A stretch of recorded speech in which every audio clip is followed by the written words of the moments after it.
Seja bem-vinda ao canal Fessora Nerd. Eu sou Francinete Coutinho e este é mais um vídeo do quadro Os Dados do Mestre. Nesse quadro, a gente fala a respeito de sistemas de RPG de mesa. Então, se você joga ou curte RPG de mesa e tem vontade de começar a jogar, não pode perder essa sequência de vídeos que foram feitas especialmente para você. Tá interessado? Pois eu volto depois da vinheta.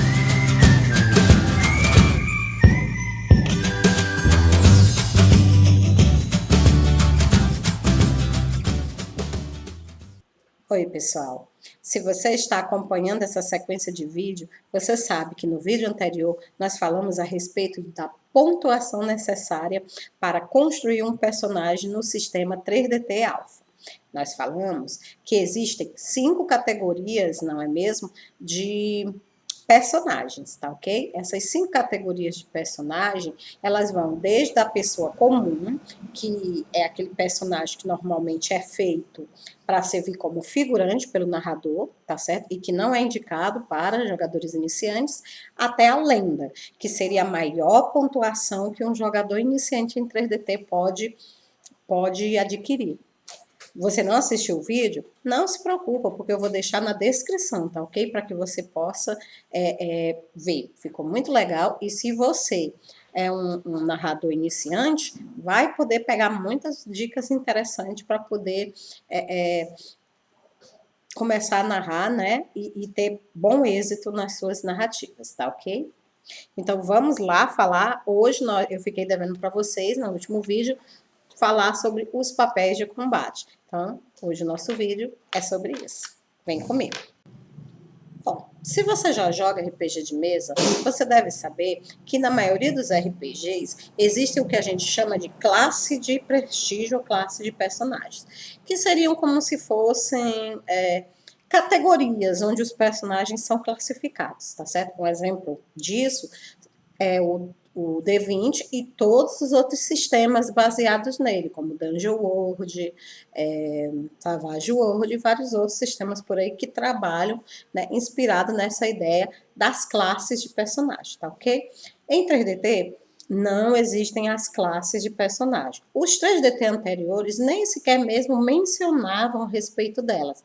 Foi somente com o Alpha que o autor teve a ideia de acrescentar os chamados papéis de combate. Então, papéis de combate nada mais são do que as famosas classes de personagem.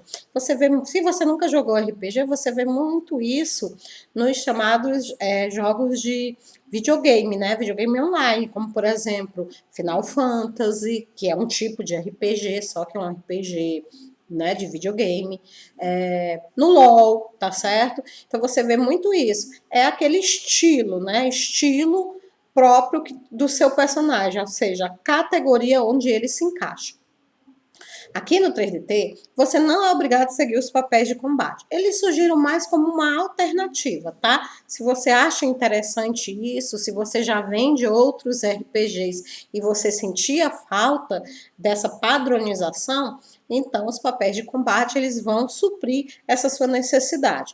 Mas se você quiser ignorar totalmente os papéis de combate e criar os seus personagens da forma que lhe der na cabeça, sem respeitar nada a não ser o sistema e a sua imaginação, sinta-se à vontade, tá ok? Então, é mais, como eu disse, é mais uma sugestão, não é obrigatório você seguir, tá ok? Mas se você optar por seguir os papéis de combate, principalmente você sendo um jogador iniciante ou você sendo um narrador iniciante no sistema, será muito bom. Primeiro, pela semelhança com outros sistemas dos quais você pode estar migrando. Segundo, porque já vai te dar algumas dicas na hora de criar o personagem, né? Você não vai ficar totalmente solto, totalmente dependendo só da sua criatividade, não é mesmo? Então, vamos lá aos papéis de combate em 3DT.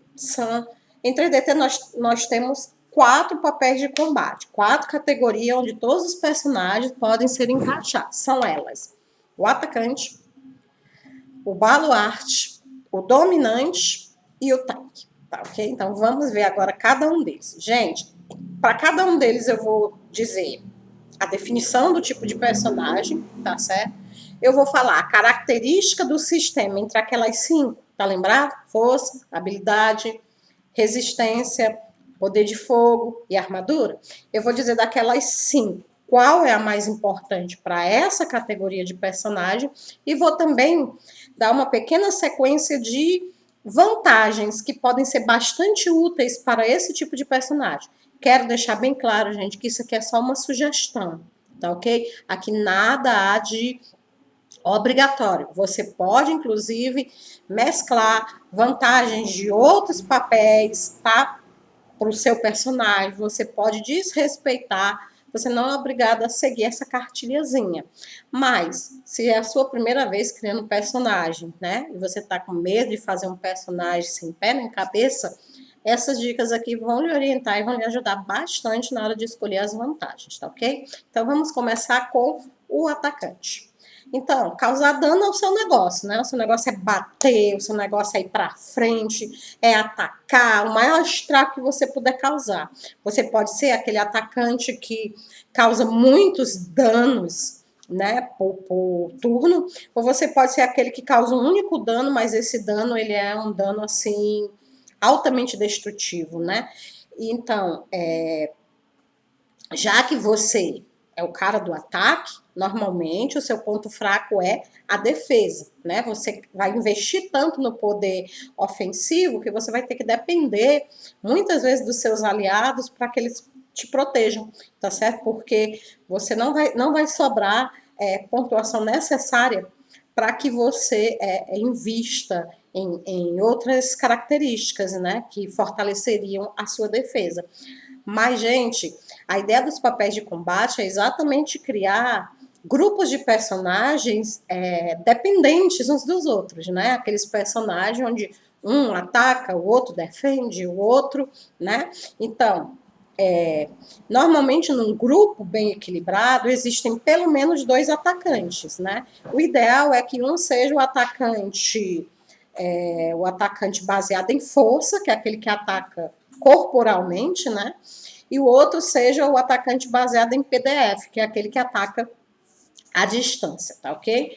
Mas nada impede que sejam dois que ataquem, né, corpo a corpo, 2 que ataquem à distância, tá ok? Mas o ideal, num grupo bem balanceado, seria ter um de cada um, né? Para que todas as possibilidades que o narrador pudesse pensar fossem supridas por um dos personagens do grupo, tá ok? Na maioria das vezes, todo mundo quer ser atacante, né? A gente sabe que o legal mesmo é ir pra frente, é bater, né? Causar dano no seu inimigo. Mas isso não é interessante.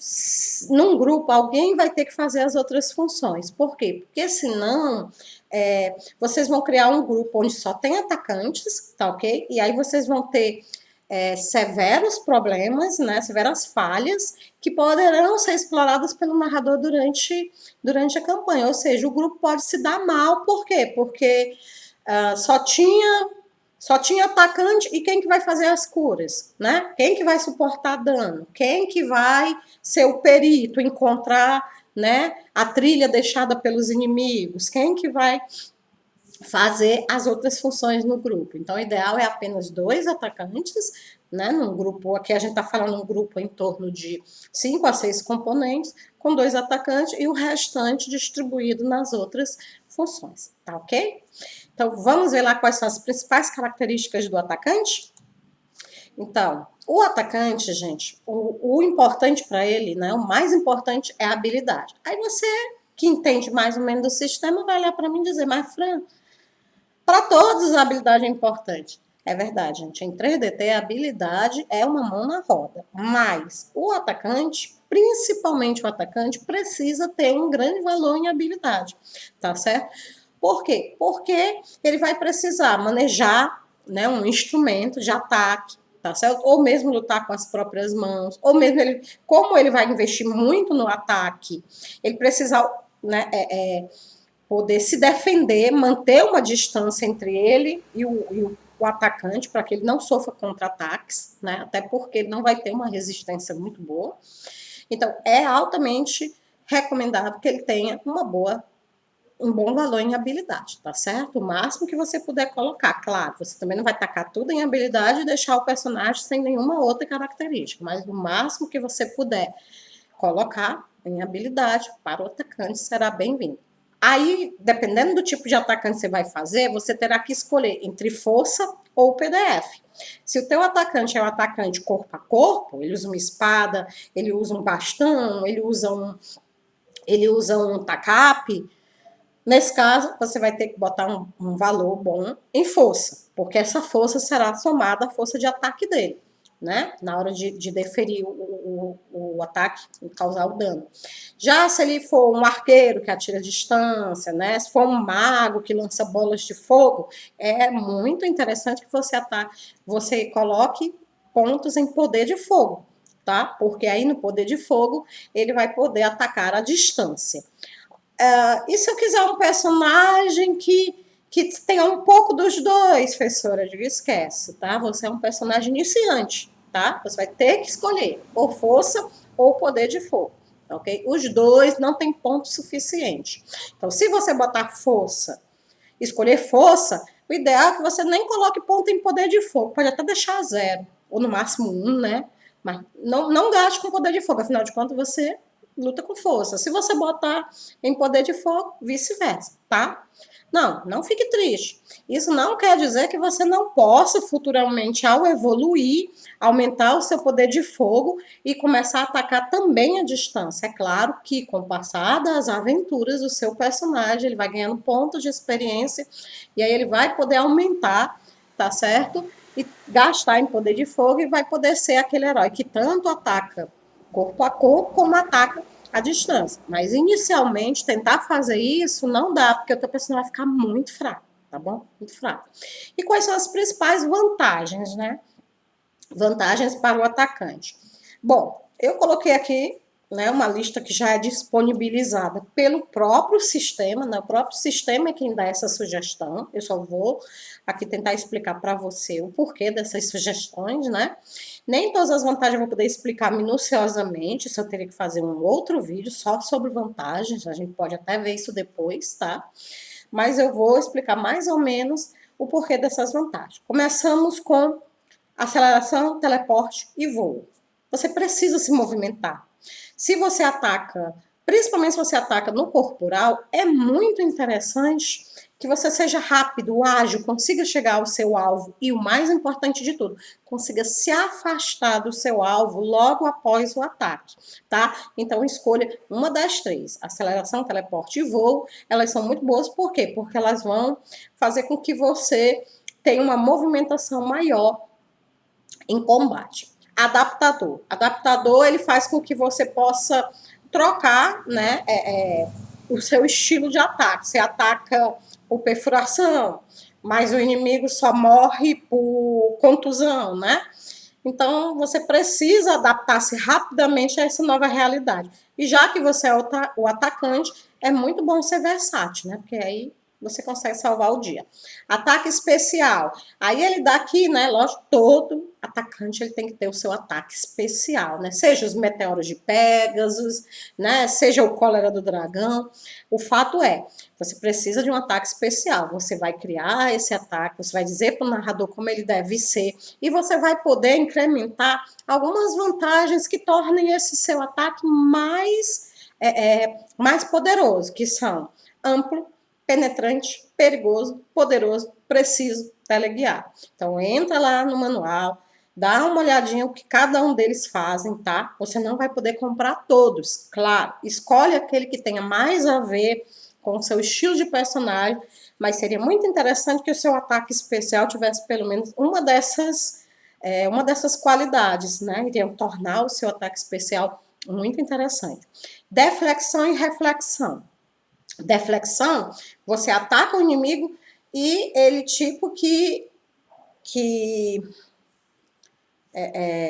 absorve, né? E na reflexão, o dano, né, ao atacar, ele ataca você, o dano é refletido de volta para ele. Então, reflexão é uma excelente vantagem para um atacante, tá certo? Porque aí, ao ser atacado, né, você tanto evita, né? Evita contra-ataques, como você também causa dano até mesmo quando você é atacado. Claro que para isso você vai ter que passar num teste de habilidade, tem esses detalhezinhos que eu não posso explicar agora, ou esse vídeo vai dar 1 hora, tá? Mas a gente tira depois um dia para falar só sobre vantagem, e aí a gente explica, né, as principais vantagens para vocês, tá? Invisibilidade. Oh, se você é um atacante e é invisível, tá tudo de bom, né? Você pode atacar sem ser percebido e fugir, né? Sem que ninguém note a sua presença. Então, invisibilidade é uma vantagem excelente. Magia. Se você é um atacante mago, se você vai usar magia, a magia mais indicada para você é a magia elemental, né? Magia dos elementos, fogo, terra, água, ar, porque é aquela magia que mais causa dano, tá ok?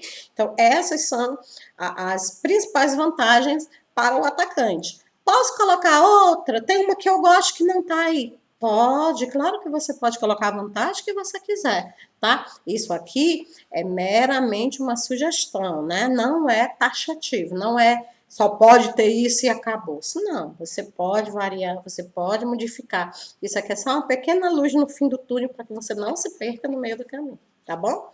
Agora vamos para o segundo papel de combate. Vamos para o baluarte.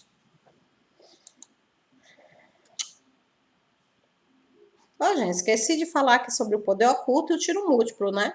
Que bom que eu pus no slide, né? O poder oculto, gente, é uma habilidade secreta que normalmente as pessoas compram, que ela faz com que você acabe dando um ataque mais poderoso, né? Você concentra, você perde um turno, né? Para poder concentrar. E aí, após essa concentração, você vai a causa um dano maior no inimigo, né? Causa um ataque com um dano maior. Só que, gente, poder oculto, ele é muito bom quando você tem alguém para te proteger, né? Porque você vai ficar um turno se concentrando e se você sofrer dano, a sua concentração vai ser perdida, tá? Então, veja primeiro se na equipe onde você vai jogar tem alguém que se dispõe a fazer o papel de seu protetor. Tiro múltiplo, nem preciso falar os benefícios do tiro múltiplo, né? Você poder dar mais do que um ataque por turno e ainda por cima ser à distância, que não tem esquiva para o seu oponente, é tudo de bom. Mas não se esqueça que o tiro múltiplo, ele gasta muito ponto de magia. Então, tem que ver se vale a pena. Não adianta nada você comprar tiro múltiplo e não poder gastar em resistência o suficiente para ter pelo menos o quê? 10 PV?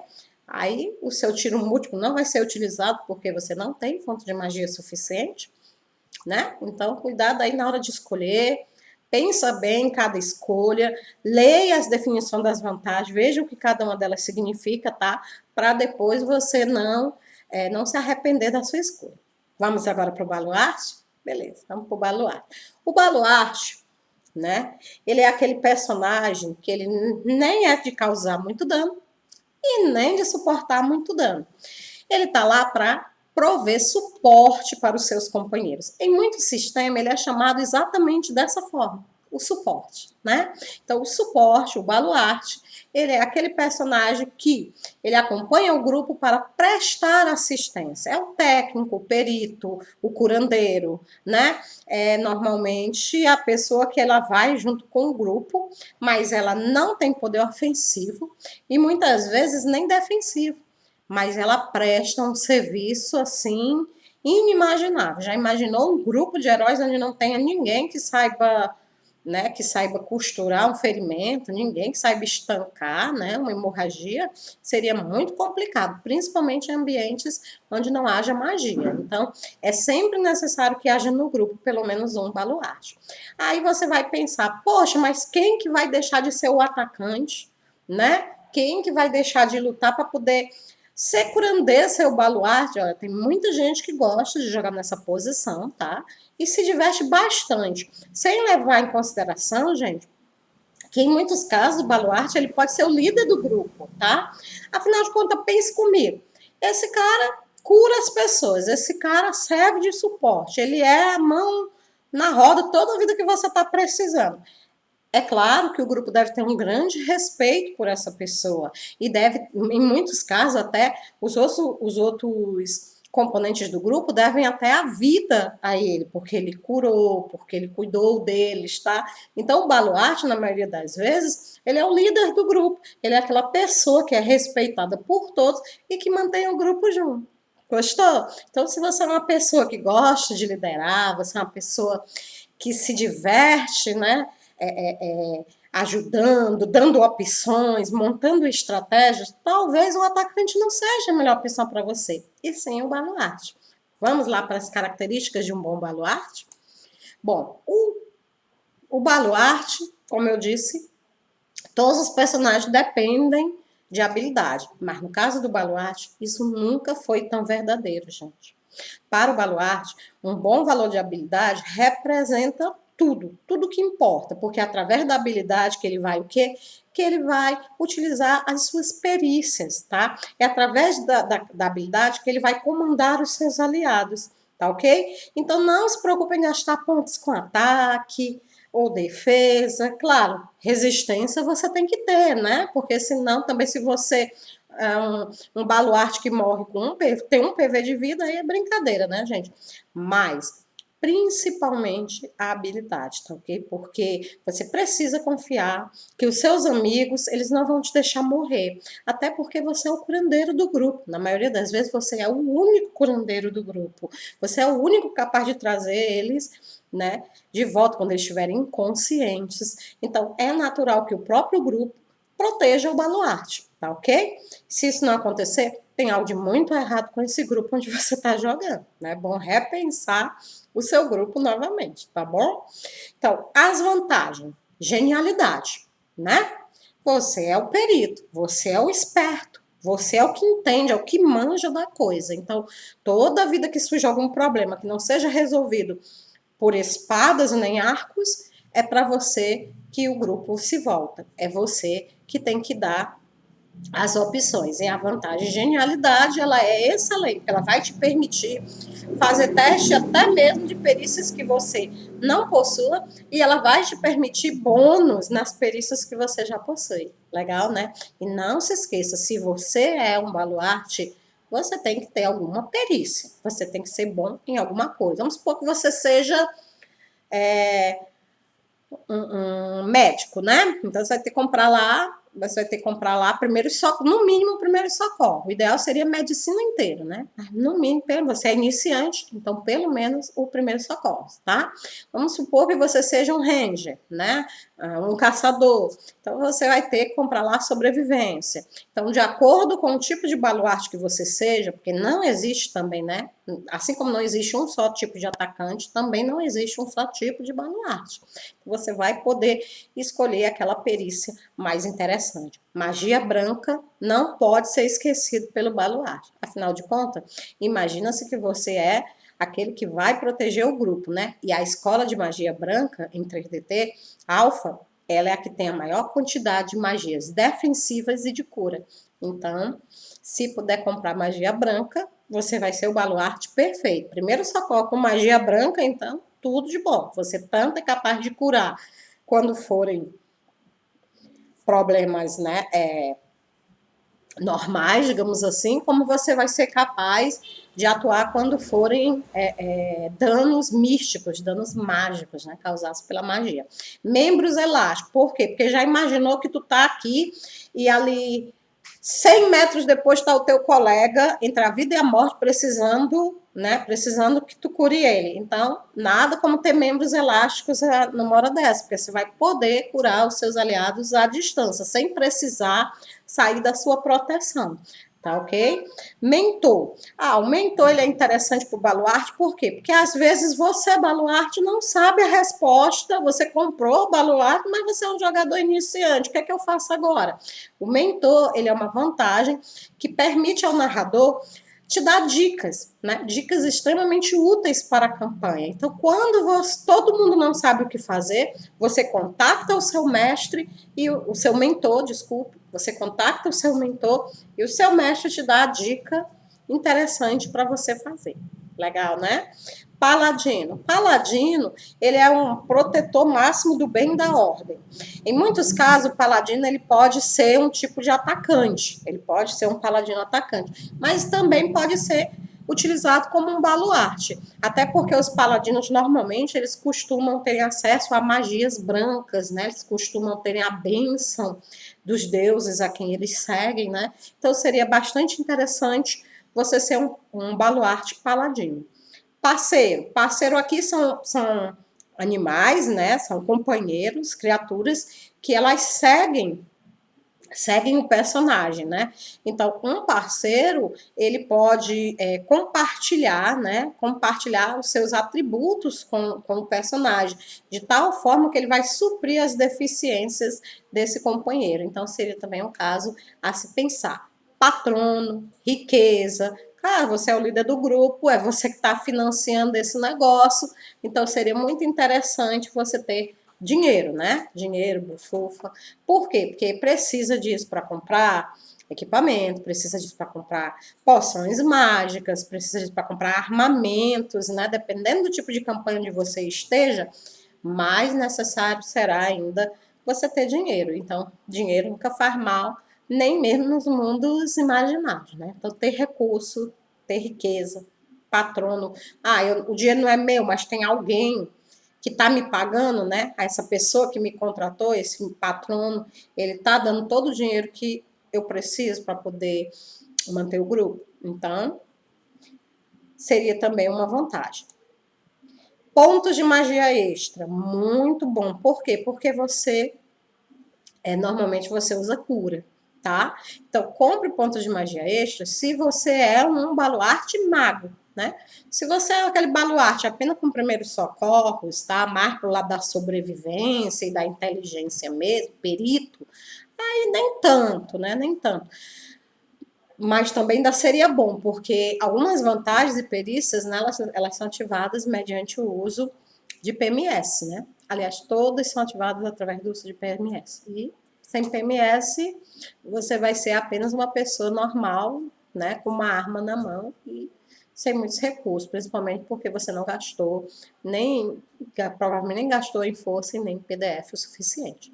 Sentidos especiais para você seria ótimo, por quê? Porque já que você provavelmente é o mais fraco em matéria de combate do grupo, seria também muito interessante que você não fosse pego de surpresa. Então, ter uma visão, uma audição aguçada ajuda muito para evitar que você seja surpreendido, né, por alguma situação proposta pelo narrador, tá ok? Então, lembra, gente, que todas essas vantagens são meras sugestões, não vai enlouquecer depois, porque a quantidade de pontos que o meu narrador me deu não é suficiente para eu comprar tudo que a Francinete falou.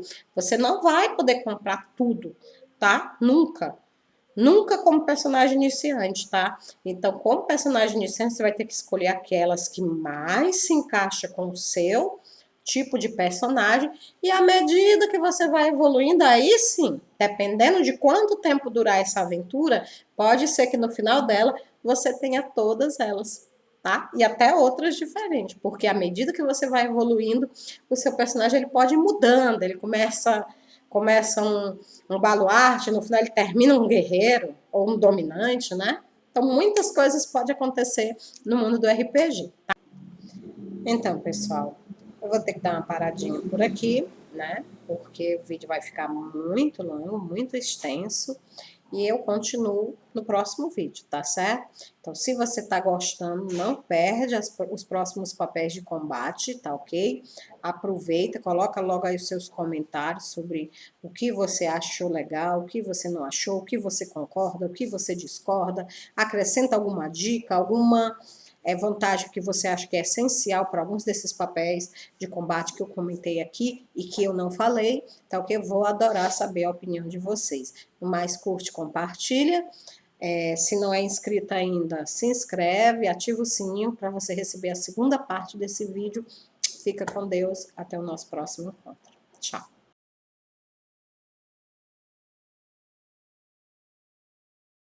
RPGs genéricos, né? Então, como a gente viu, o 3DT Alpha ele é constituído